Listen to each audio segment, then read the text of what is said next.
But, where was I going with this? I've already forgotten.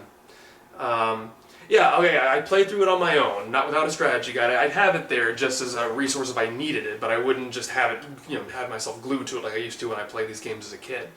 But I played through the part and then I checked the walkthrough just to see if I missed anything. But there are also a lot of other interesting stuff too, like all kinds of strategies about how to take out the weapons and do chocobo breeding. Because here's the thing, as a kid, I was obsessed with doing everything in video games. I would have to do every side quest before I consider it done. But now that I'm an adult, I don't have time for that kind of stuff anymore. And so I basically have the philosophy, well, I've done it once, not going through that again. And I even had that back in college when I played Final Fantasy VII the second time, because Final Fantasy VII has some of the most tedious side quests in it. They're very rewarding. I guess that's kind of the point, is you're supposed to put a lot of effort into it to get the rewards, but I just didn't find most of them very fun, And isn't that kind of the point? This isn't supposed to be your job, it's supposed to be fun. So I did the chocobo breeding, I beat all the weapons, I did all that stuff back the first time I played the game, and then vowed never to do it again. But, okay, I'll say, even with the chocobo breeding the first time, I found that so tedious. I hate that more than anything else. The chocobo breeding, the chocobo racing, there's a glare on my face. The sun's about to set. I didn't want to do it even then. And so I heard that it was kind of random. I never bothered to breed. I never bothered to race any of them. You're supposed to, you're supposed to get different colored chocobos. In case you don't know about this, you can find your own chocobos in the wild. Take them back to stables in a farm you've bought. You can raise their stats. You can breed them together, and then if you're lucky and you've done the right things, you can get a different colored chocobo that can go different places. Like first you get a green chocobo that can go over mountains, or a blue chocobo that can go across rivers. You breed those two together, you get lucky, you get a black chocobo, which can do both of those things. Then you breed a black chocobo with a wonderful regular chocobo, and you can get a gold chocobo that can go anywhere and get to some really special items you can't get anywhere else. Most importantly, the Knights of the Round materia, which casts the greatest, most powerful summon in the game, which is the most overpowered thing in the entire world. But kind of necessary, pretty necessary if you want to defeat the ultimate side bosses in the game. There's another way to get Knights of the Round, but that requires you having to beat the ultimate side boss first.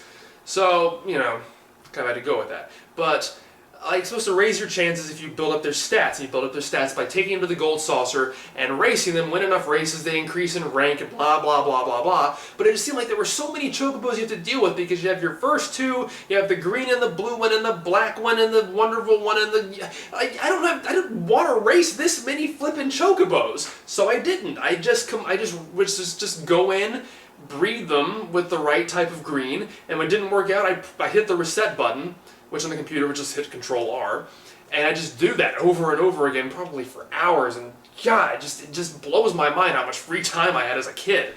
But I hated it even then, and the worst part is that I'm colorblind, and so since I'd never seen what a green chocobo looked like, I wasn't sure if it would be a deep enough green that I'd even recognize it. It's like, what if it was just like sort of a lime green that looked kind of like yellow to me?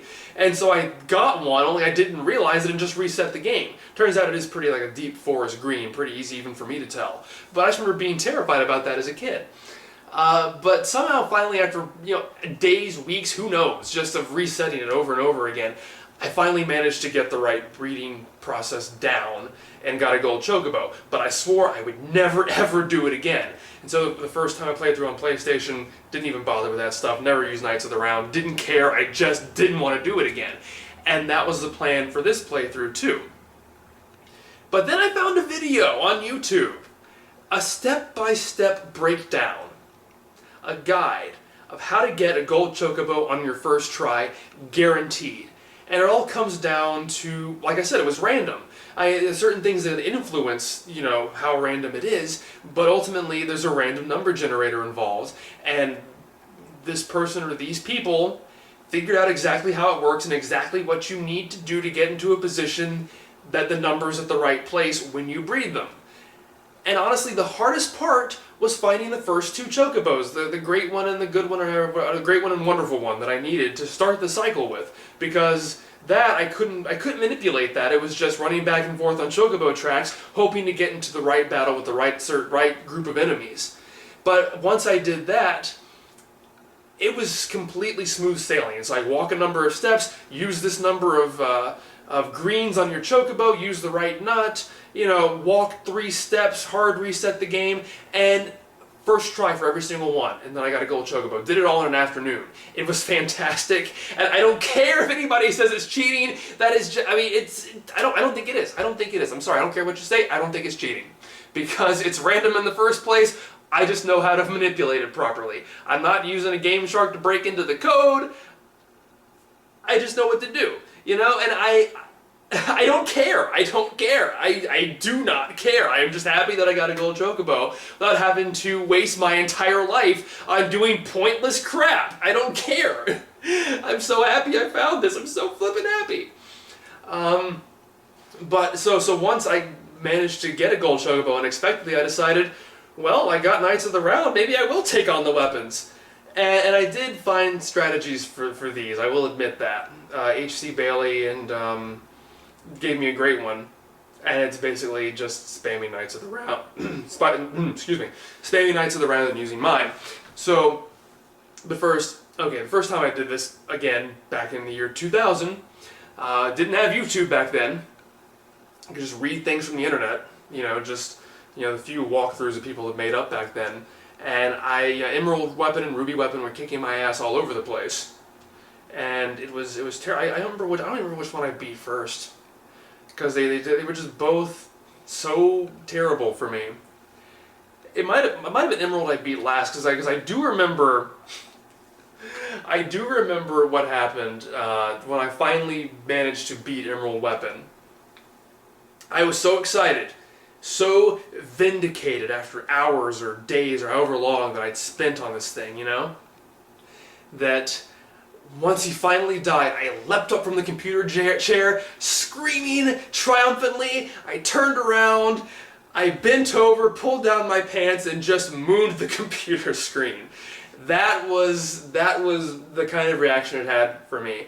And so when I did beat him again, 16 years later, a few weeks ago, I did the same thing, just for tradition's sake.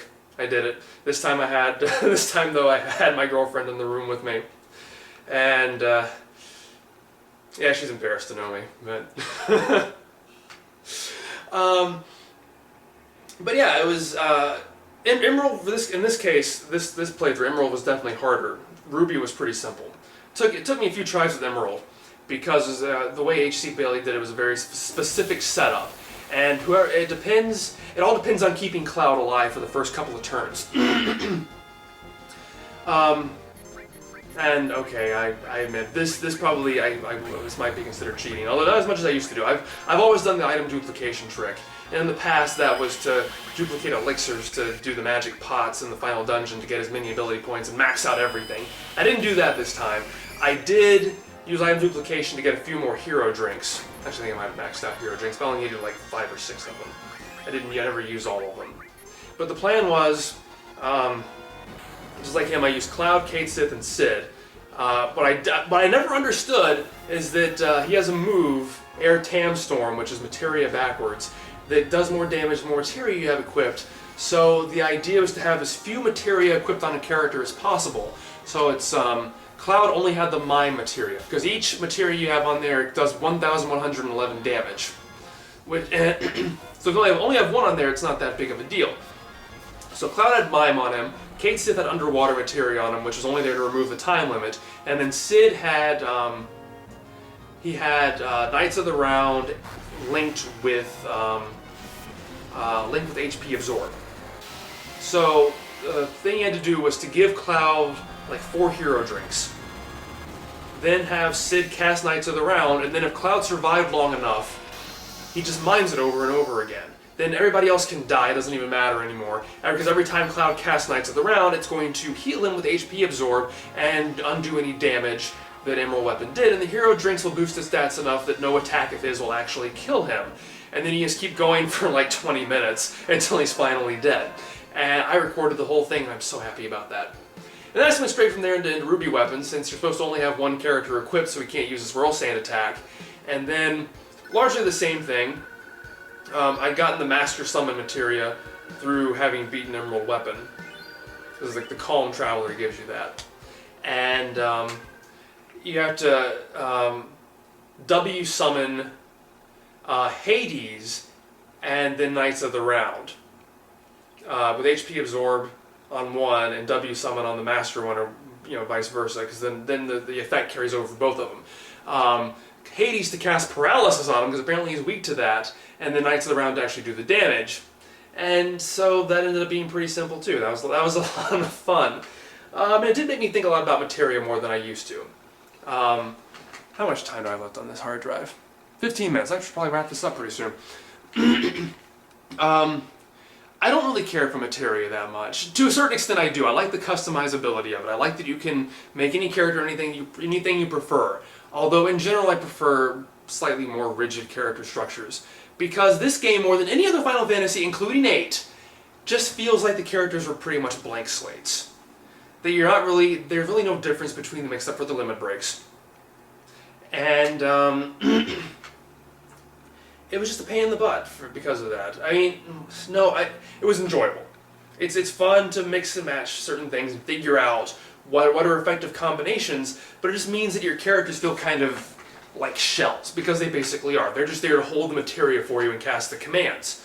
And it's especially bad in this game because of the amount of times that the game, after a story event, will just strip your entire party of materia. And then, if I have like 5 different restores, I have no idea, like, did Cloud have the one with 70,000 AP or with 45,000 AP? I don't know. I got like 8 other characters to think about. I have no idea who has what. And so I just gotta, rebuild and hope I have the right order for things. I don't know. I don't know who has what. And so, in the past, I'd sort of take the strategy guide's advice about not loading down certain characters with materia. After the first playthrough, I was like, screw it, put as much materia on everybody. I don't care if I have my stats decrease, whatever, who cares? I'd rather get the ability points, as many as I can, because I got a lot of materia I gotta level up here, So it's not my favorite, but it is still fun. It's just not nearly as satisfying as, say, Final Fantasy V, which I got a new appreciation for when I played it through this past time for this series. Because there, you did have tons of customizability. You had as much customizability as you wanted, but it was all based around your characters. Once you invested something in your character, that was that character's specific set of abilities. The combinations you made were specific to that character. It felt like you were really building your party up. Whereas in this game, it doesn't feel like that. It just feels like I said, like your characters are just there to hold the materia. And you basically end up just, with Cloud being your front man just because he's the main character and he's almost always has to be in your party. But I really enjoyed the story more than I remembered before. And I recorded a lot of stuff, a lot of footage from Cloud stuff. And I really appreciated his journey more than I did before. And I really appreciated Tifa more than I did before because of that. I've never really been a huge shipper, but I always preferred Eris to Tifa in the past when I was growing up. But now, especially going through their stuff in the live stream when Cloud regains his memories, and just seeing that relationship made it feel a lot more complex, because I just sort of was able to put the pieces together chronologically for the first time, really thought about it, and it just because you had this idea when you first start playing the game that Cloud and Tifa are really close as children, and that that's the reason he's here and stuff like that. But once you get into it, you realize they really didn't know each other that well at all. And if you look at it from a certain way, Tifa was just kind of using the Cloud, who she didn't, not unknowingly, of course, to help her with this avalanche thing. Whereas Cloud is basically just waking up from being experimented on for 5 years, has no idea what's going on, and has built this false persona, and is just really sort of malleable, much more malleable than she knew.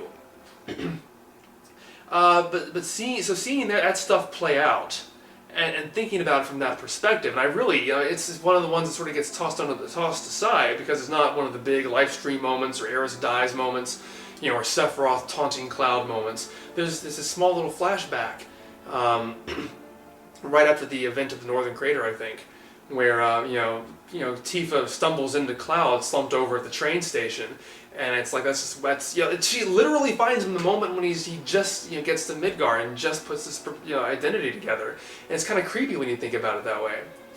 But I guess even before that, even in the first disc, I was giving Tifa more attention than I usually do because I got the good Tifa ending at the end where they Cloud and Tifa have that night alone together right before the final battle, and I never knew the dialogue was different there, where they actually it actually imply quite a bit more, because H.C. Bailey was going for the Barrett date sequence, so once it got to this point, it was just like, yep, I guess we'll always be friends kind of thing, and then once the rest of the crew comes back, they're basically like, oh, you heard us talking? That's mildly embarrassing.